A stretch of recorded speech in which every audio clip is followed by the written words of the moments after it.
देखिए 2-3 बातें हैं छोटी छोटी, और उनका जवाब संभवतः छोटी छोटी सुधांशु जी नहीं देंगे, लेकिन छोटी छोटी बातें हैं, बहुत छोटी छोटी बातें हैं। पहली बात, और सीधी सीधी बातें हैं, ये भी नहीं घुमा फिरा के।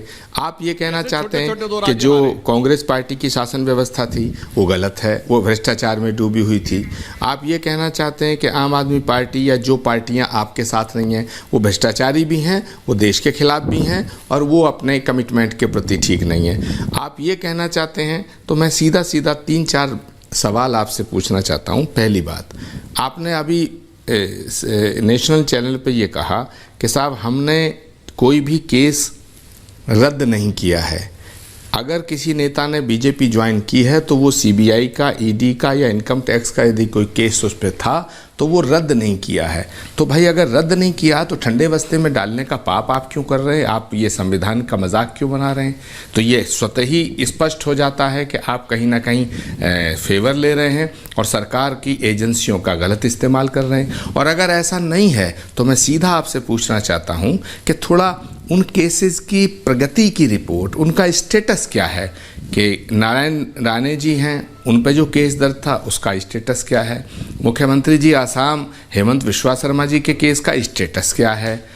मुकुल राय जी के केस का स्टेटस क्या, हालांकि वो दोबारा ममता जी के साथ चले गए हैं। और ऐसे ही और कई लोग हैं जिनके ऊपर केस दर्ज थे और बीजेपी में आने के बाद उन केसों को ठंडे बस्ते में डाल दिया गया, उसका स्टेटस क्या है? व्यापम का स्टेटस क्या है? आप आज बताइए पूरे देश को, पूरी दुनिया को, कि व्यापम घोटाला हुआ या नहीं हुआ, और अगर हुआ तो शिवराज जी के बिना कैसे हो गया, और शिवराज जी को अगर क्लीन चिट किसी ने दी है तो वो बताइए। आफ्टर ऑल ये व्यापम जो घोटाला है ये था या नहीं था? कितने गवाहों ने दम तोड़ा, कितने गवाहों की मौत हुई, उनकी जांच बैठी, उनका स्टेटस क्या है? और बहुत से ऐसे मामले हैं, उनका स्टेटस क्या है जो भ्रष्टाचार से संबंधित मामले हैं। बहन मायावती जी के ऊपर सीबीआई का केस दर्ज है, उसका स्टेटस क्या है? 10 साल से उसकी क्या प्रगति हुई, उसका स्टेटस क्या है? और लालू जी के घर रोज़ सीबीआई जाती है, रोज़ सीबीआई जाती है, इसका मंशा क्या है?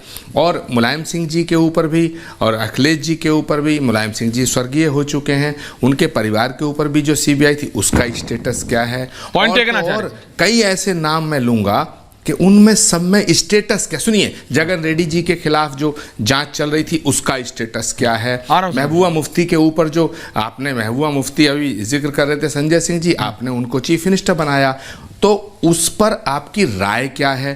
क्या महबूबा मुफ्ती जब आपके खिलाफ थी तो वो देश के खिलाफ थी, फिर वो आपने उनको चीफ मिनिस्टर बना दिया तो वो देश के साथ हो गई, फिर वो अलग हो गई?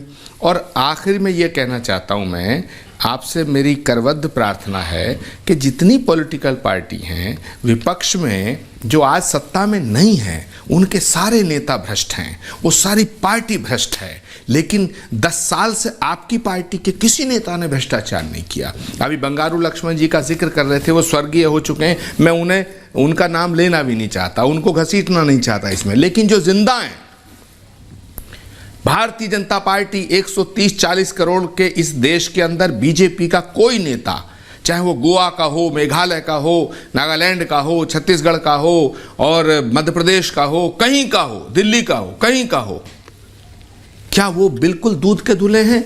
एक बार भी कोई सीबीआई का आदमी, का आदमी वहां क्यों नहीं जाता? और अंत में कहना चाहूंगा, आप कह रहे थे जब नोटबंदी हुई थी तो आपने कहा था कि हमने काला धन खत्म कर दिया। जब आपने इससे पहले स्टेटमेंट दिए थे कि कश्मीर में 370 हटेगी, 370 हटी, हम समर्थन करते हैं, हम बिल्कुल 370 हटाने के खिलाफ नहीं है।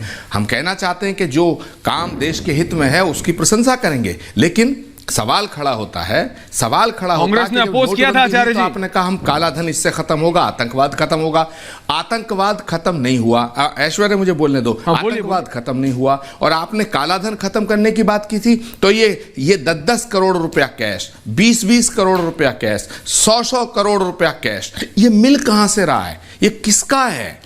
इस पे कोई जवाब देंगे नहीं देंगे? सुधांशु जी जवाब दे रहे हैं, जवाब ले रहा हूं। जब से आप आचार्य जवाब ले रहा हूं, 2014 के बाद में आचार्य, मैं एंडिंग कमेंट्स के लिए के अंदर ये जो भारतीय जनता पार्टी के कार्यालयों में करोड़ों रुपए लगे हैं, ये काला धन है या सफेद? सुधांशु जी धन है या डायरेक्ट एलिगेशन लगा रहे हैं आप? सुधांशु जी, थोड़ा सा अंतरात्मा को झकझोर करके और बताइए। आप तो जबरिया से झंझोर तक आ गए, आप तो ऐश्वर्य जी सांसद भी हैं, आप सत्ताधारी पार्टी के सशक्त प्रवक्ता भी हैं, जरा बताइए। जवाब जवाब जवाब, क्विक हमें भी सुनना है, तीनों के पास। हम तो बेईमान हो गए। आपने तो एक साइड कह दिया। ओके ओके आचार्य जी, जवाब। देखिए, चूंकि आपने ये कहा